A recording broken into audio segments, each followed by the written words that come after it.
Fanabrique, c'est une association de 700 membres qui existe depuis presque 20 ans. Alors il y a beaucoup d'enfants, parce qu'on a des ateliers pour les enfants tout au long de l'année, et on a beaucoup d'adultes, parce qu'on fait des ateliers pour les adultes, et puis il y a les parents qui sont membres, parce que les enfants sont membres, et on essaie de partager ensemble la passion qu'on a de la brique Lego. La date de l'expo, c'est pas très loin de Halloween, donc assez naturellement, le thème de l'expo, c'est Halloween. J'espère dépasser les 15 000 qu'on n'a encore jamais atteint. Ça a l'air d'être bien parti, maintenant on attendra dimanche soir pour savoir s'il y a eu autant de succès. Donc on a différentes activités, la construction de mosaïques qui a toujours un très gros succès, la construction des tables avec du vrac, où les gens peuvent construire ce qu'ils veulent. Alors notre maison alsacienne qu'on appelle la Fanahus, Hus, ça veut maison en alsacien. Et ben c'est un projet qui a commencé il y a 5 ans, même dans l'idée, même un peu avant 5 ans. Donc l'idée c'était, on a déjà fait plusieurs projets communs. L'idée c'est de se retrouver plutôt entre adultes pour construire quelque chose de gros, que quelqu'un ne peut pas faire tout seul. Et donc l'idée de la maison alsacienne est venue, je ne sais plus trop comment. Et on a essayé de réfléchir, est-ce que c'est possible? Est-ce que la maison ne va pas s'écrouler dès qu'on a empilé plus d'1 mètre de haut? Et ensuite pour la manière dont les poutres s'assemblent, j'ai fait des plans de poutres. Et ensuite on les a construits en Lego en disant il faut que ça fasse tant de briques, tant de tenons de large, tant de briques de haut, il y a un trou à tel endroit, etc. Et donc on a construit comme ça sans plan. Et on a commencé à voir que ça fonctionnait. On a commencé modestement avec un bloc et quelques poutres qu'on a exposé à Fanabrique il y a 5 ans de ça. Et puis on a continué. Ça fait 5 ans maintenant qu'on a commencé et la maison, toutes les pièces sont terminées. On a commencé à avoir quelques mobiliers, puis on va sans doute continuer avec d'autres mobiliers, peut-être rajouter quelques petites choses encore à la maison. Et après, on verra bien ce qu'on va faire. Des centaines de personnes qui ont participé à la construction de la maison. Le but, c'était de pouvoir faire quelque chose de grand où beaucoup de gens peuvent participer. Je pense que le but est atteint. Et après, on peut rentrer dedans. Là, on est en train de faire l'interview dans la maison alsacienne. C'est quand même assez rare d'interviewer quelqu'un dans une construction Lego. Il n'y en a pas beaucoup dans lesquelles on peut rentrer.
sais, c'est comme la phrase t'as pas réussi ta vie si t'as pas fait, si t'as pas ta Rolex. Bon, ben, moi, il fallait mon château, il me fallait mon château de Poudlard. J'en avais vu des versions, puis je dis allez, je vais me lancer là-dedans, voilà, pour le fun. Voilà. Je suis connu pour faire des gros projets d'1 an, 2 ans, 3 ans.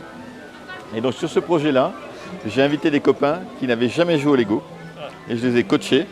Donc voilà, et ils ont réalisé quelques parties du château pour voir si j'arrivais à gérer une équipe et si se dire demain, tiens, j'arrivais une dizaine de personnes, en combien de temps on pourrait construire quelque chose comme ça, sans plan, hein, sans rien, juste voilà. Mais je l'avais tellement en tête que ça s'est fait naturellement. Par rapport aux tailles, c'est le niveau de détail qui va être intéressant. C'est-à-dire que des fois on a des choses très très grosses, mais aussi un peu plus grossières. Voilà. Là, moi, je suis connu pour faire du détaillé. Après, sans rentrer trop, justement, on va voir les rochers vont être découpés différemment selon que les vagues vont taper, ou plus érodés sur la partie arrière, sur les techniques liées là, à la verdure. Parce que normalement, on va jusqu'à la cabane d'Hagrid, où on va sur le Quidditch. Voilà, bon, pour ceux qui connaissent le film. Voilà, il y a quelques techniques qui sont particulières de vieillissement des murs. Voilà. La grande difficulté de cette partie-là, c'est les toits. Les toitures sont assez difficiles à faire. Techniquement, c'est ce qui est le plus embêtant. Alors là, pour une création comme ça, c'est à peu près 150 000 pièces. Voilà, c'est l'estimation que j'ai. Parce qu'en fait, dessous, il y a toute la structure. Donc tu vas avoir pas mal de pièces pour bien renforcer et pour pouvoir emmener les plateaux. Donc voilà, autour de 150 000 pièces. Il y a une dizaine de plateaux. Je pose mes plateaux.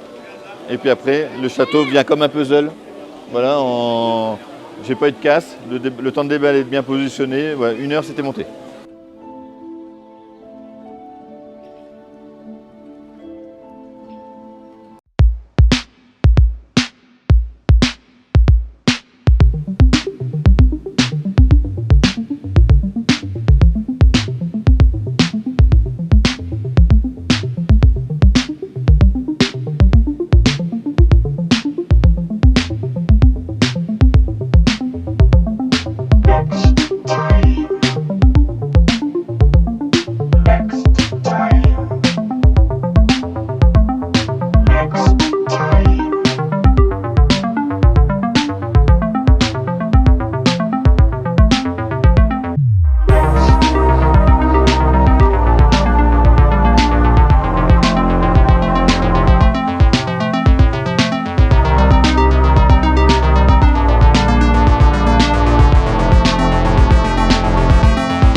Le choix de scénarisation ou de projet, il est simple.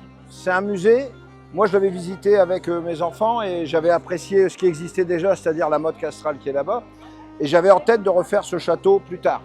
Et en fait, notre association a été démarchée par le musée pour proposer à leurs visiteurs une expo temporaire de 2-3 mois sur le Lego, sur tout le musée-parc d'Archéos. Donc ici, on a la motte castrale avec la basse-cour du Seigneur, mais on a aussi l'abbaye qui est là-bas, qui a été faite par un de nos membres, notre président d'ailleurs. On a aussi la grange qui sert actuellement dans le parc de restaurant. Et il y avait aussi le Portus, qui est à l'origine de la ville de Douai, c'est-à-dire un port de commerce au bord de la Scarpe. Donc c'est ça qui a permis de créer le projet. Et quand on a été sollicité, le but était de reproduire les bâtiments existants du musée et les bâtiments futurs. Les toits de chaume, on a cherché beaucoup de techniques. Et en fait, on était d'abord sur les pièces comme ça, les pièces de végétation, mais les anciennes qui ne tenaient pas en place, ça se démontait tout le temps. Mais il y avait du tan et du dark tan, ce qui aurait été plus proche. Et du coup, après, on est parti sur les nouvelles pièces de végétation qui tiennent beaucoup mieux, mais là, il n'y a que du marron et du vert. Ouais, moi j'essaye d'avoir du réalisme et c'était une façon d'avoir du réalisme. Parce que les toiles chaumes, il y a plusieurs techniques. On en voit une avec des barres rigides aussi qui est sympa mais qui demande encore beaucoup plus de pièces. Et celle-là avait le gros avantage de permettre de faire des vagues comme on avait eu sur le croquis du musée. On avait le toile chaume avec des vagues et ça c'est quelque chose qui n'est pas facile à reproduire avec l'autre technique par exemple. Il y a un épied ici pour entre guillemets faire sécher le fourrage. Et là, on a un toile chaume circulaire. C'est compliqué là. Et parce qu'une couche suffisait pas, il en fallait 2 pour combler les trous. On a eu 8 mois pour faire le projet, on a travaillé à 3 dessus.